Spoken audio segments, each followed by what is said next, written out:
for I'm gonna go ahead and bring our co-host on, and we'll start with Mr. Sanford Whitlow. Greetings, brother Sanford. Hey, how you doing this evening, brother Steve? Doing well. I'm doing well. How about yourself? Outstanding. All right, excellent, excellent. And we'll bring on Mr. Aaron Olinger. Greetings. Greetings to you, Steve. Yes, Mhm. greetings. And so today, what we're going to be discussing are the tariffs. Are they beneficial or detrimental? And so we see a lot of chaos that's taking place today in the market, especially. It's been to its lowest lows. I think they said that it hit a point to where it was depression era. And then, of course, it went up, the highest that it's ever increased in one day. So there's a lot that's going on, and hopefully we can make some sense out of it in this program. But, Brother Aaron, you wanted to really, help us to get an understanding of it. So I'm going to go ahead and turn the floor over to yourself.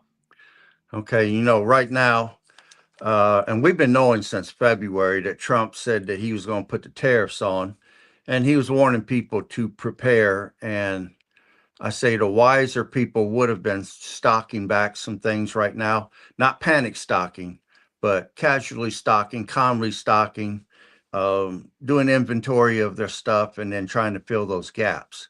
That would be the best thing to do. Now, right now, Americans have been burned on both ends, higher taxes, higher inflation for the past 4 years. Now we're getting ready to see higher prices again, and Americans don't need that right now. So the question becomes, do we have leverage? Can we win this trade war? Now, under Reagan, we won, and we were winning under Trump until something happened. But let's examine some figures. Steve, let's go with the first picture. All right. Hold on for 1 second. I having some. Okay, there we go. Sorry about that. Had some technical difficulties. Hold on. Here we go. Number one. Okay. Now, what you're seeing here is China is the number one manufacturer in the world by far. They're a manufacturing beast. No one even comes close. If you take the United States, Japan, Germany, and India, which is number two, number three, and number four in manufacturing, you add up all four of what they produce. China is still outproducing them by all four of them by themselves. So the key is to understand no one can touch them right now in manufacturing. Okay, Steve, go to picture two. All right. All right. Now, what we have see here from the year 2000, China was down almost in sixth or seventh place manufacturing wise, being a supplier. But by 2023, they eclipsed the United States. They became number one. The thing that you need to understand here is when we were in the price war with them under Trump, and when the United States was winning, a disease got released upon the world, a pandemic. Was it strategic? Was that a strategic move? Because China took advantage of the world's economies being in a shutdown, and they were able to move themselves from almost seventh place up to number one. Mhm. So that even makes you wonder, seeing that they were losing, did they go to a backup plan? Mhm. And to me, the stats that I'm looking at here would almost indicate that they did, that this was the backup plan. They had a long term goal in mind of being number one. And they probably had a plan C in place in case that didn't work. But as we could see from year 2000 to 2023, they moved up while everybody else was shut down. Okay, now keeping in mind that they're the greatest supplier, they're a beast supplying, and they're putting out stuff to United States and stuff. Go to the third picture. All right. As you can see, HFCE at the top of the category. What that stands for is household final consumer expenditure. In the United States, The average person, keep in mind, some is higher, some are lower. The average person will spend $18,822,769 in their lifetime, and that also includes their final burial expenses. That's the reason why corporations see United States consumers as being ATM machines. We spend where our parents and grandparents saved and worked for something. We believe in instant gratification. If we can't buy it with cash, we're going to buy it through credit. And we're going to spend, spend, spend. That's the reason why so many people in the United States become what they call debt slaves. Now, if you go down the category, you'll see that number 12 is Mexico, and I'm going to explain why that's important later. But this is the category. Nobody outside of 18 million, nobody comes close to spending the money that we spend. So if you're the world's leading manufacturer, you have to have a market for your product. If you have no market, then what good is it? You're stuck with a bunch of inventory you can't move. That's where we have leverage. Trump understands that. And China's about to understand it too. Because if you can't move the products, you can go to any of these other countries to sell your products in. Their population either don't have the money to spend like we do, or they just don't spend the money. Nobody even comes close to the expenditure of the average American consumer. Okay, Steve, you can take that down. All right. Now, like I said, we've been in this before. Under Reagan, we won. Under Trump, we could see that there's probably Plan B in place when that pandemic got released, and it elevated China's status considerably. This week, Amazon just canceled all their inventory orders. Why'd they do that? Because they realized that they cannot maintain the profit margins that they were currently maintaining once the tariffs go into effect. They can't even come close. So all the merchandise Amazon was purchasing, and you might say, well, how much do they sell? Amazon ships and sells $20 million a day in products, over 20 million products a day. 75% of it's coming from China. Now, if you're shipping 20 million products a day for China, and suddenly you tell China, we can't mess with your products no more. Don't ship no more over here until further notice. That's going to have an impact. A company called Temu canceled. Let's see, Home Depot canceled, Target canceled, Walmart canceled. These are key companies over here that move Chinese products. Now, as of 2 weeks ago, the small clothing manufacturers on Thursday shut down manufacturing of clothing in China. On Friday, the major manufacturers shut down. The rest of this week, a bunch of manufacturers have been on public TV. They're trying to sell the products that the exporters are trying to sell the products that they was exporting on TV like used car salesmen. They're coming on competing against their own markets, their own small companies, and they're flooding it. They're overfilling the markets. I'll give you an example. One guy is selling jeans that he was sending to the United States for top money. He in his country on TV, he's selling them for $1.50 a pair, any quantity that you could want. And why? Because he has loans, business loans he has to pay.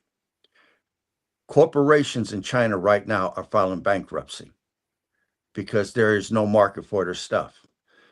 Yes, they are going to Vietnam, they're going to South Korea, they're going to Japan, they're trying to find other markets that will purchase, but nobody buys the way the United States people buy. So, and people need to understand we are at war right here. Whoever loses this, their economy is going to be wrecked. Hmm.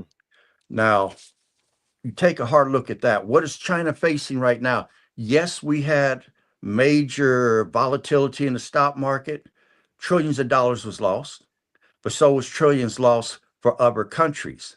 And because other countries couldn't take the hit, 72 of them got in touch with Trump, and over the next 3 months, they're going to be striking a deal. They can't take the tariffs. China's standing firm. They're wanting to go toe to toe with us. So the world's leading manufacturer is wanting to go up against the world's leading customer. Does that make sense? Because if you ain't got somebody to buy your products, what are you going to do? Right now, as of this week, China faces a $17.8 trillion disaster within their own economy. If you seeing that we're almost at 37 trillion and we can't even pay the interest payment on that debt, if you was to add $17.8 trillion to us right now, it would collapse our society, our economic system, financial system, everything would cave in. Now, China's faced with 17.8 trillion. Manufacturers, you can go look at any news reports, you can look at any videos that you want. Manufacturers are in a panic over there. They're laying off workers. The benefit the United States have, we have Social Security. We have unemployment insurance. They don't have that over there. That gives us leverage. Their workers are out of work with no pay. And pretty soon you're going to have hostile intentions on the streets over there. Now, China, in their fear and in their anger, they called a private meeting with the UN. They scheduled a private meeting. So the UN went on and called the meeting, and China accused the United States of bullying and weaponizing the tariffs. Now, keep in mind that this is the very country that bullies all their neighbors in the Southeast China Sea. They bully everybody from the Vietnamese fishermen and stuff all the way down to the Philippines. They're sinking their ships, they're ramming them, they're bullying folks. And if you even act like you're going to help Taiwan with anything, they're putting sanctions and tariffs on you. Now, here's the bully calling us the bully, which I'm laughing at it. But of course, the UN bought into it because we're weaponizing the tariffs.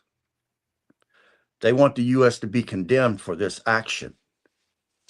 They can quit at any time, but their pride, their honor, whatever you want to call it, will not let them quit. Their leadership is standing firm. They're wanting to go toe to toe with us, and their economy is collapsing. They're almost in a state of emergency right now. Now, what was substantial and was powerful on Wednesday was J.D. Vance. And keep in mind, he wants to run for U.S. president, so he's not going to be the silent vice president that so many of them are. He went to meet with India's prime minister to make a deal, a trade deal with India. Now, the population of China happens to be 1,410,710,000. The population of India in 2023 is 1,438,000. India now eclipses China as the largest population in the world. Now, both these two together combined almost equal half the world's population. But India now has a greater population. Now, in the past, the United States products has not been available to be sold in India. India wants their politicians, they want to protect their industry and their workers. They want their workers to be able to prosper. They want their industry to be able to prosper. You think our politicians would learn a lesson from that? But I digress on that. But India is willing to sign a deal with us. They want us to open up our markets to them. And in turn, they're going to open up their markets to us. The deal that they're creating is to create new jobs. They want to build a durable supply chain between the two countries.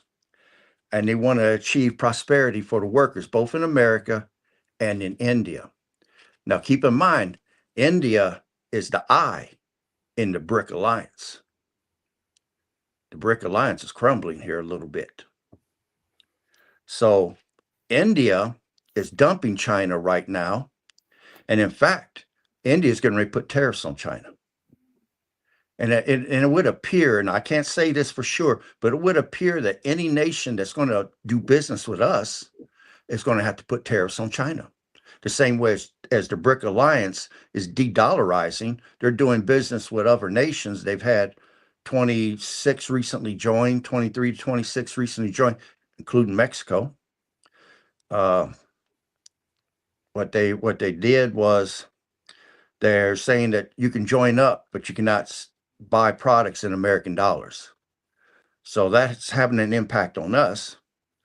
But in this deal that JD Vance is negotiating with India,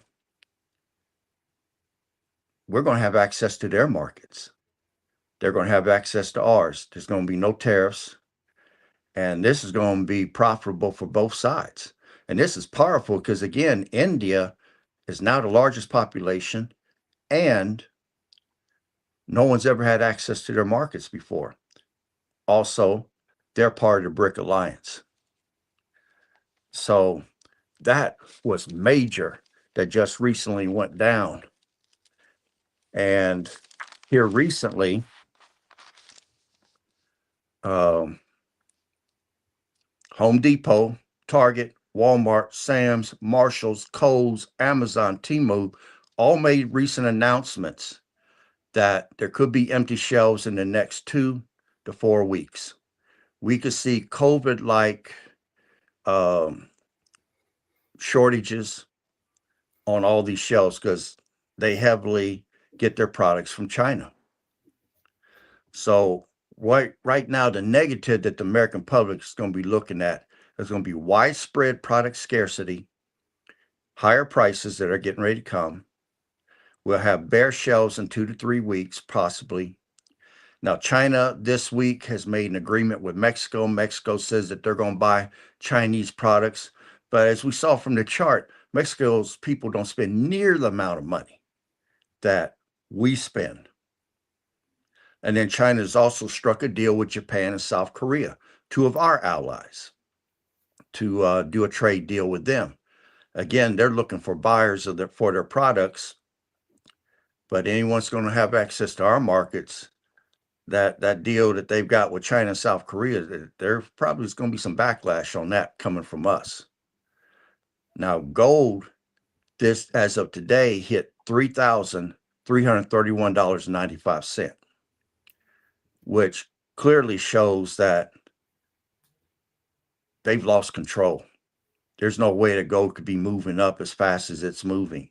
When it was $2,800, the US dollar's worth 76 cents.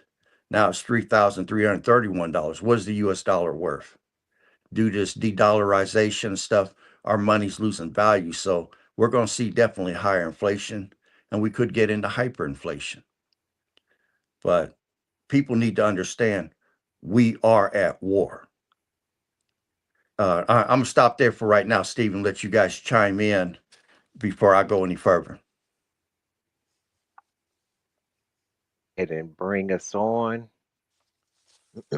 All right, thank you.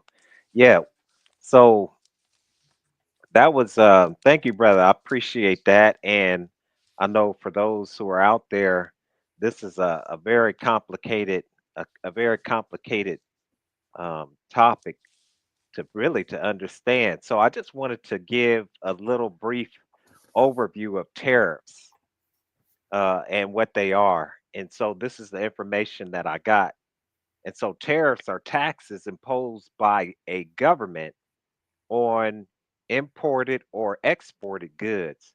Their primary purposes are protecting domestic industries by making imported goods more expensive. Tariffs encourage customers to purchase goods made locally, shielding domestic industries from foreign competition, generating revenue.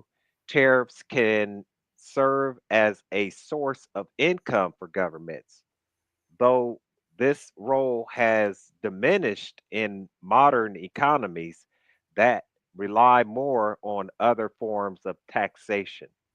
Regulating trade practices. Tariffs can be used as leverage to promote fair trade, discourage dumping, selling goods below market value to undermine local producers, or address trade imbalances. And the last one is responding to political or economic issues. Sometimes tariffs are implemented as part of trade policies in response to international disputes or to exert pressure on foreign governments.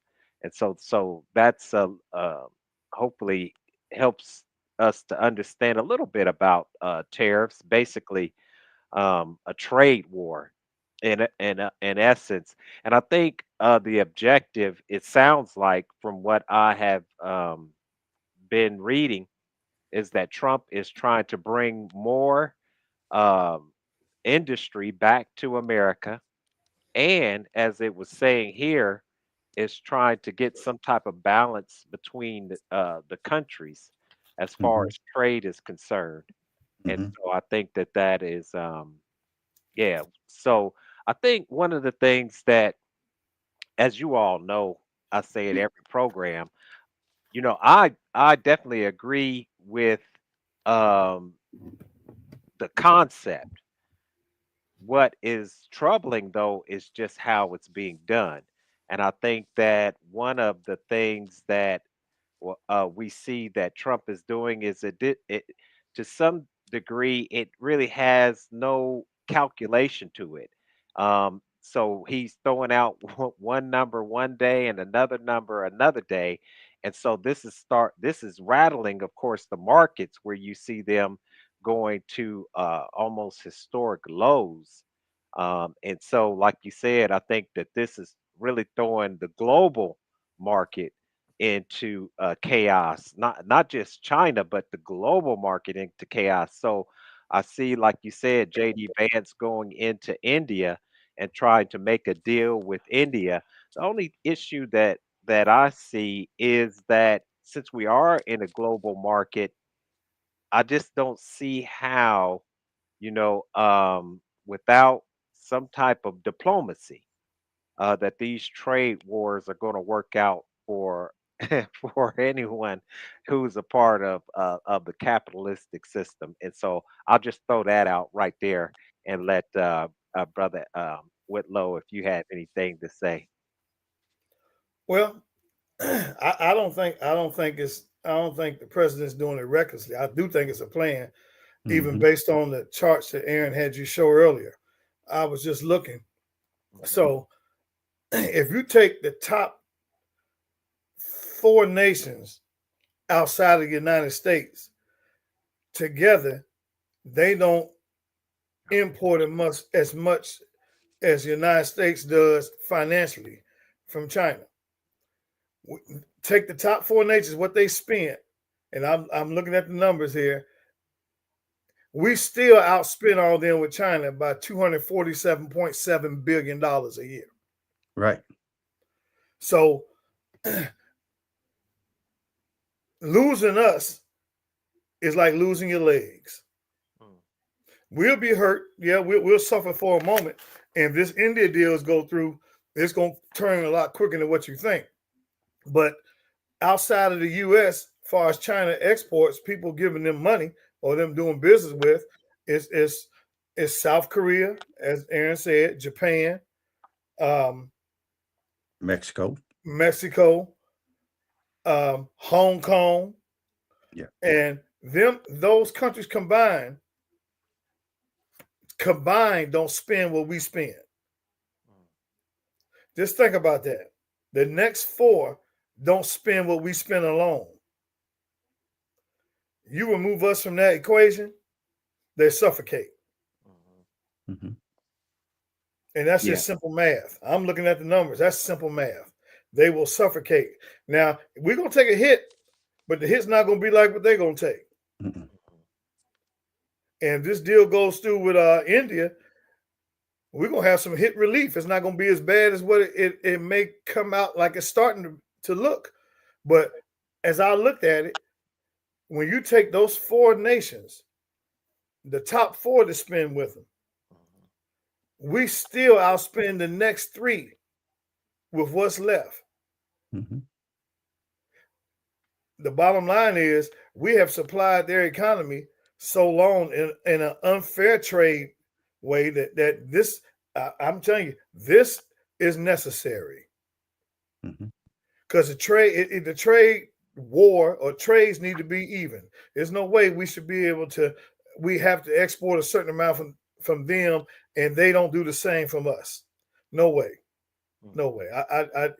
And that follows with everything from the automotive industry, the steel industry, soybeans, whatever it is. There's no way. So I think it's necessary because something has to put this back in balance. We're too far out of control.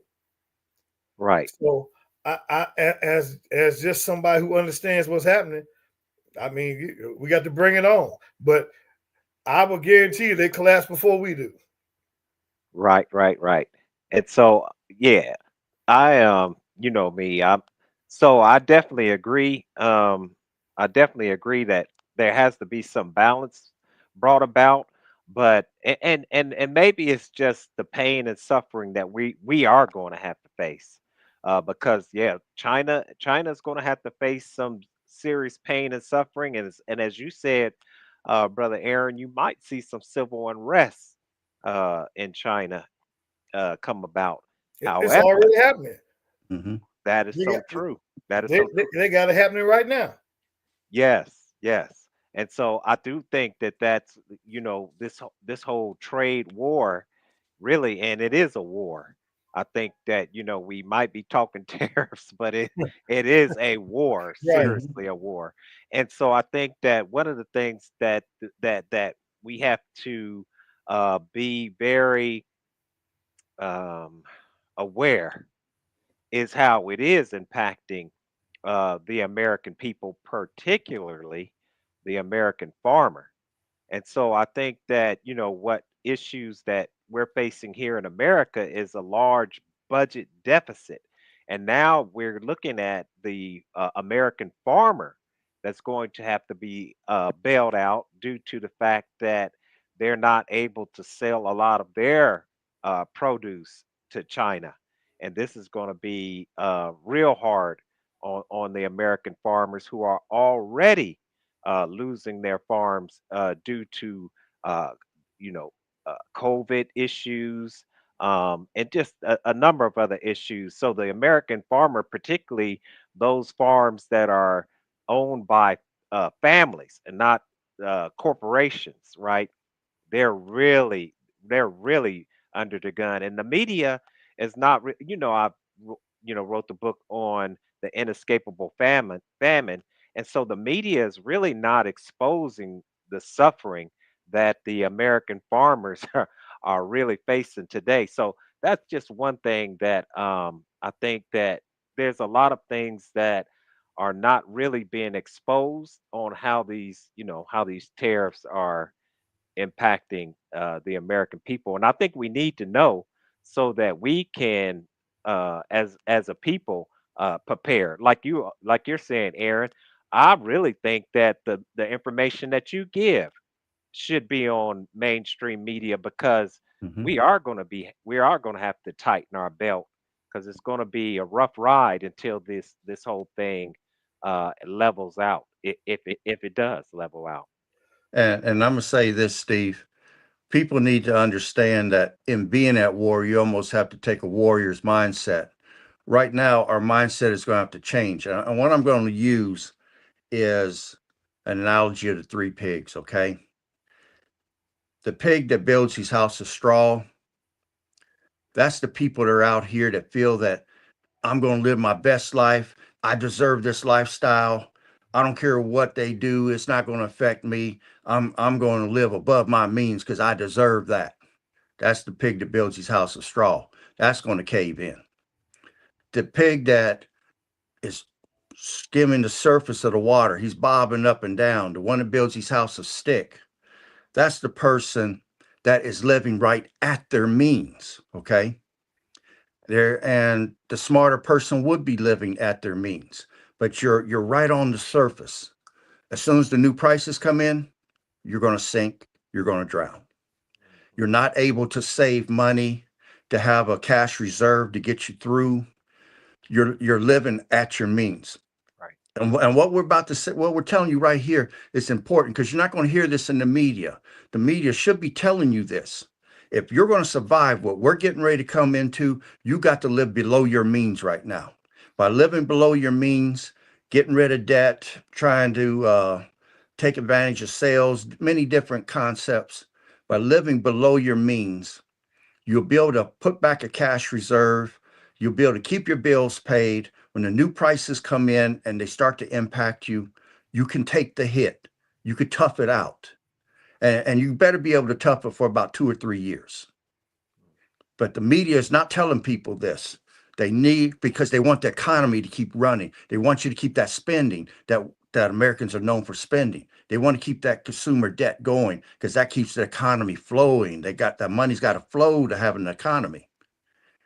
You got to live within your means and actually below your means right now to make it through what we're about to get through. Now, part of the solutions, and again, we're not asking you to go out and panic buy or do anything, but before the prices go up next month or sometime toward the end of the month, anything that you think that you're going to need, Mm. that you're for this year, you should be acquiring it and stocking it. And that will be durable goods as far as durable clothing, because a lot of clothing is made overseas. If your gym shoes are getting a little old, you might need to put an extra pair and just put it back on the shelf. Oil filters, they're all made in China. You might want to have a couple so that if you got someone that can change your oil for you, you don't have to pay double or triple the price. You've already got it and you bought it at the cheaper price. Um, you want to try to look for alternatives, and by alternatives, uh, because the supply chain is going to get so unstable, farmers markets is going to be one of the key things on food that you can utilize, and they're everywhere. You're going to be able to get your best prices, everything. You're going to support a local farmer, which they need the money. So consider doing that.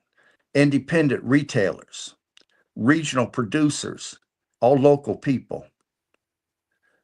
If you can depend on them, you depend less on imported goods. That's going to be key. And I'm going to tell you this, with the scarce times that we could be running into, and like I said, I've lived through this before under Reagan. Scarce times require strategic thinking. You got to be looking toward long-term goal here, not day-to-day living.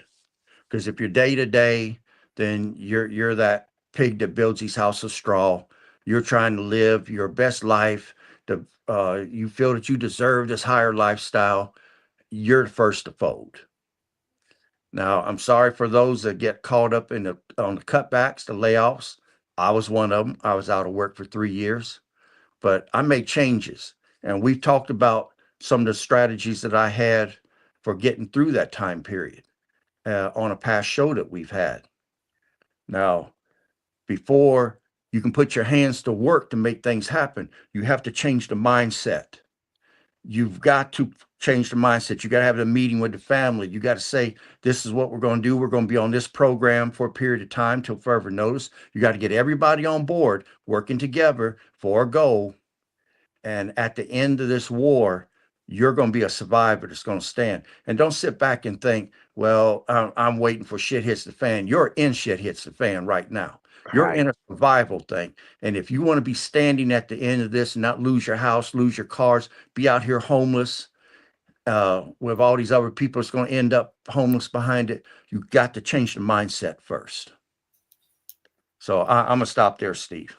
Okay. All right. Yeah, that's good. That's real good.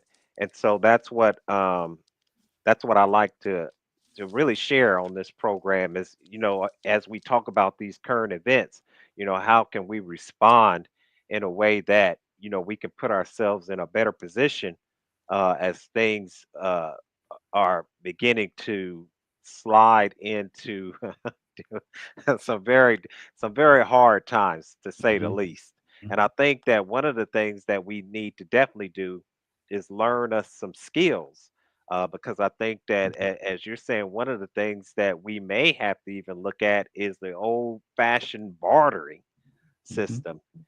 where if you have a skill or if you have some type of talent, even that you can possibly trade that for something. And I think we're going to have to begin to get close to our neighbors and see how we can work together, not only just to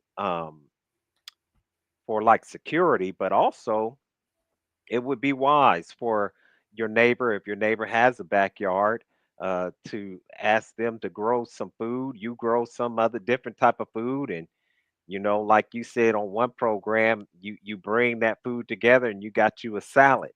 And so that's something that that that we're going to have to look at as a people as well. Um, Brother Sanford, you want to chime in on that, and then I want to go over some of the positives and negatives of tariffs. Yeah, the one thing I think that needs to happen though, as we explain this, we talk about this. If people don't understand history or why things have become the way they are, they're destined to repeat the same thing. Mhm. So, like you mentioned the American farmer and how the American farmer is struggling. Mhm. Has anybody, and I know the answer, but I'm just throwing this out there so the general public people can listen and think about it. Has anybody ever questioned why, since we have so many farmers here, why we have to import something from anywhere else anyway? Mhm. Why Right. why do we have to have an agreement with another country to grow stuff that we can grow? Mhm. Yeah. We never, and this is why I get back when you guys talk about the media and stuff. We never get to that. Nobody, and so this is why sometimes I think the general public doesn't take some of these things as serious because they don't understand how convoluted and how messed up the actual system is, the trade system is.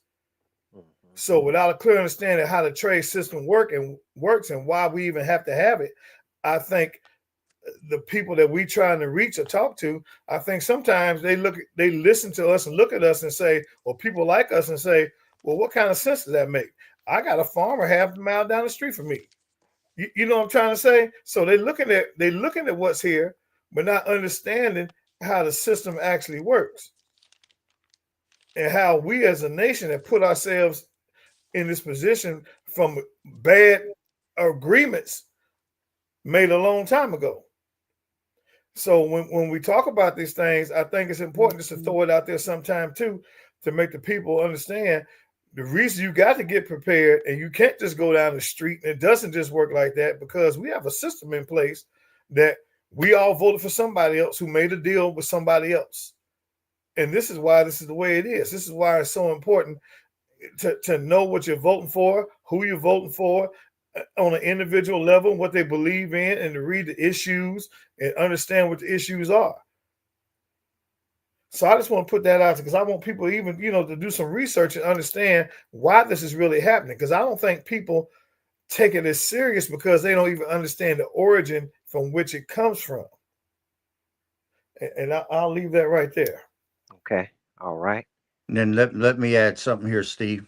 Mm. Now, since India is willing to work a deal with the United States and dump China, as of today, Pakistan is moving tanks to the Indian border. They're even threatening a nuclear strike on India.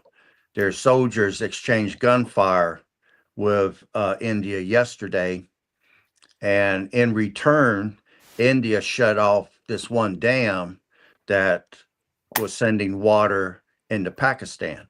Pakistan's a dry nation. They count on water coming from this one area that flows from out of India. India shut it down. Uh, you don't want your enemies to have the ability to turn off your power or shut your water off or have any sort of leverage over you like that. That's ridiculous. Um, but it's in the Kashmir region. It's been a heavily contested area, but heavy artillery and tanks and soldiers are marching from Pakistan to the front lines right now with India. So, have they been encouraged by China because India's fallen out of grace in the BRIC alliance? We don't know what kind of deals being negotiated behind the scenes, but the majority of trade wars have ended up in real wars. Now, we Mhm. already saw that during the trade war with the United States, COVID got released and it elevated China's position. Will China sit back and take this? Because their products that was flowing to nations around the world has almost all come to a stop. Will they sit back and just take that? Remember, they're the bullies of the Southeast Asian area. Uh, I say we can expect to see another pandemic, or we could see a cyber attack of major quality. People better be prepared for the power grid going down, communications going down. This could turn into something major.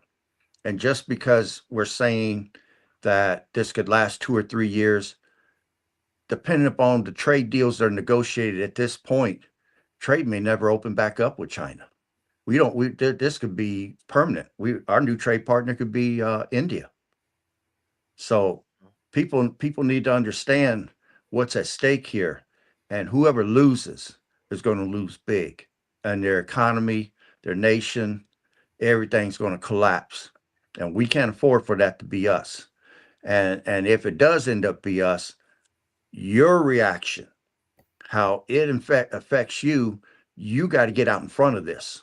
You got to be stocking up stuff.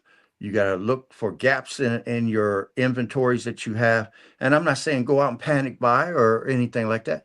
It takes months, it takes weeks for these things to occur. So you've got the time. Just calmly do what you got to do. Start putting stuff back. So when the store shelves start to go empty, you got a mini mark in your basement or in your closet or something. You got 7-Eleven sitting right there inside your own house. So take a word to the wise. My dad used to always say a word to the wise is sufficient. Get out in front of this before it's too late. Mhm. I'll stop there. Yeah, let me go ahead and look at some of these positive and negatives of tariffs. So, protection of domestic industries. Tariffs reduce competition from foreign goods, helping local industries grow and maintain jobs. This can be crucial for industries um, that are developing where was I at? Crucial for developing or struggling to compete internationally. Revenue generation for government. Tariffs bring in additional funds that governments can use for infrastructure. That we definitely need some funds for infrastructure because our infrastructure is antiquated, to say the least. Education and other programs, trade balance improvements. By discouraging imports, tariffs may help reduce trade deficits, which occur when a country imports more than it exports. So, some of the negative ramifications of tariffs are higher prices for consumers. Tariffs make imported goods more expensive, leading to increased costs for consumers. This can reduce purchasing power and overall demand. Retaliation from other countries. Tariffs can lead to trade wars where countries impose their own tariffs in response. This can hurt exporters and create global economic uncertainty. And we all see that taking place now. Mhm. And reduce economic efficiency. Tariffs may disrupt the flow of global trade, leading to less competitive and ineff- inefficiency in the allocation of resources. So we definitely see that as well. So some of the things that need to be done outside of these tariffs to make America strong, and I think that people have been saying this for a long time, and that is that the American people, the American workers, need to be retrained and re-educated to really fit into this modern economy. Because let's face it, along with tariffs, one of the things that is also replacing the American worker, and we spoke on it in the past, are robotics, artificial intelligence, and even, let's face it, the prison industrial complex. Many people don't even know that that's another way that products are being made cheaply, not just by foreign labor markets, but by the prison industrial complex. So there's a lot of things that are against the American worker that really have to be addressed in order for America to even be strong again. And one of the problems, of course, that you all have probably heard is that it will take time for a lot of these type of factory jobs, if they even come back here. Once again, when they do come back, are they going to be factory jobs that are going to have more robotics in it than human beings? Who knows? Because it's going to take a while for them to come back and do. When they do build these factories, they're definitely not going to leave out robotics as far as the manufacturing, because let's face it, they don't have to pay the robot, they don't have to feed the robot, and the robot can work 24 hours a day. And so that's that right there is something that's concerning as well. But yeah, if you all want to say anything to that Well, right here.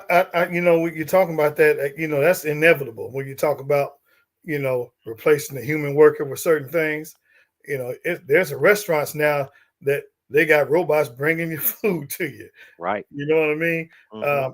This is one of the reasons I do agree with revamping the educational system. Hmm. The educational system is just like our power grid. Yep. You know Sure what I is. mean? It's adequated. So yeah, I think you need to crash. I'm gonna tell you, it may sound crazy. I'm an advocate for crashing it all, fighting through it, and coming out on top. So as we talk about, you better prepare because the government ain't coming to save you.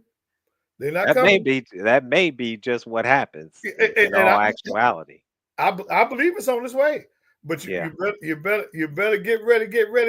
In the words of the great T.D. Jakes, you better Hmm. get ready because it's coming.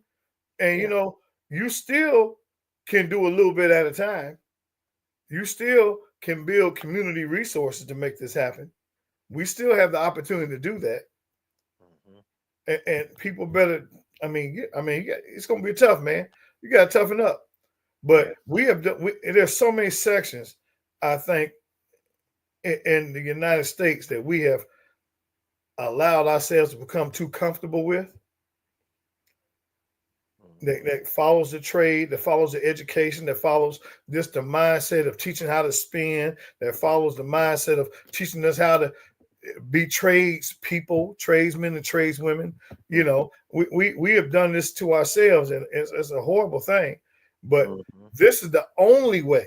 I'm telling you, this is why I don't have a problem with it being like a hard reset, because I believe it's the only way it's going to get done right. Because sometimes we chip at it a little bit, and then next thing you know, the next administration or individuals pile up a little more. Then we chip at it a little again. No, man, we got to blow this thing up to a certain degree where we can see some kind of foundational things where we can put this together. So as we always say, you're responsible for you.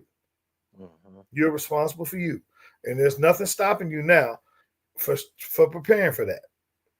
Hmm. And there are little things you can do. There's nothing wrong with building a community. People are so personable with themselves, they don't even talk to their neighbors. I bet I can walk down my street now, man, and they don't even know who I am. You know what I mean? And that's really too bad. Hmm.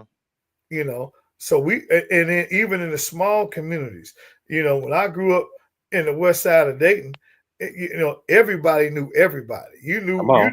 You knew the neighbors 4 or 5 blocks over. And you remember the block parties? That's right, yeah, man.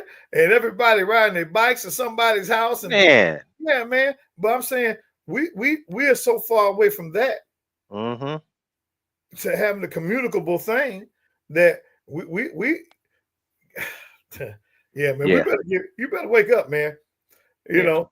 Aaron talking about the three little pigs. Yeah, yeah. Well, you know the big bad wolf is the big bad wolf is waiting on you. Yeah, Mhm. yeah. Ain't gonna be no more relief checks. Ain't No. coming. Mm-mm. Ain't no relief checks coming. Yeah, Yeah, you better grow some potatoes. You better that's right. That's the key. That grow is some, the key. grow some potatoes, buy some rice, and buy some butter. That's it. Your brother Aaron, what was you gonna say? Well, I want to use an example. Chinese steel. Okay, China's been exporting that cheap steel that they have around the world. They've been putting a lot of quality foundries and stuff out of business, even here in the United States. Now, India, again, their politicians, they fight for their industries and their workers. And that's the reason why I said I wish our politicians did the same thing here for us. But they're into this global economy instead of nationalism. Now, China could ship steel over there, but the tariff on it's going to be so high that it doesn't really pay for them to ship it in there. And then it's of lesser quality. So if someone has a choice to pay a higher price for lesser quality or get something of higher quality at a lower price, it's there's no decision to be made there. That's the advantage that tariffs would have because you want to be concerned with your industry. You want to be concerned with your workers first. Then you worry about this damn world market Mhm. because you get your tax dollars that runs your government comes from your workers. If everybody's unemployed, what tax base you got to draw from? Then all you can do is just print money, which creates more inflation, and you're just digging a hole for yourself and covering it, backfilling it on yourself. We got to be like India. We got to care about our industry. We got to care about our workers. Now, will some of the companies come back? Yeah. Will they come in with robotics and automation? Sure. But you're still going to need plumbers. You're still going to need electricians. You're still going to need tenners. You're going to still need machine repair because those machines are going to break down. And then you still will have a certain amount of workers that automation can't do. Now, if you didn't do anything, those jobs wouldn't even be available.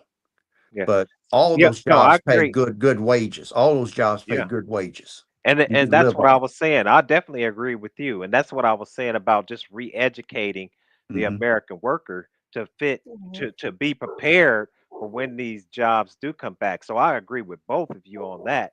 And Yeah. I think that that's where hopefully that they have some type of plan in place for this type of re-educating the American worker because I mean to just bring the jobs back and not have the educational system in place. And I'm talking about the educational system starting with not just the American worker but with our children to look at this new economy that's coming about.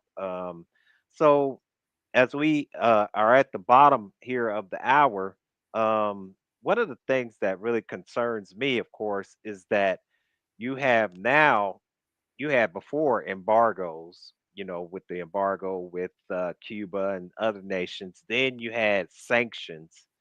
Now you have tariffs.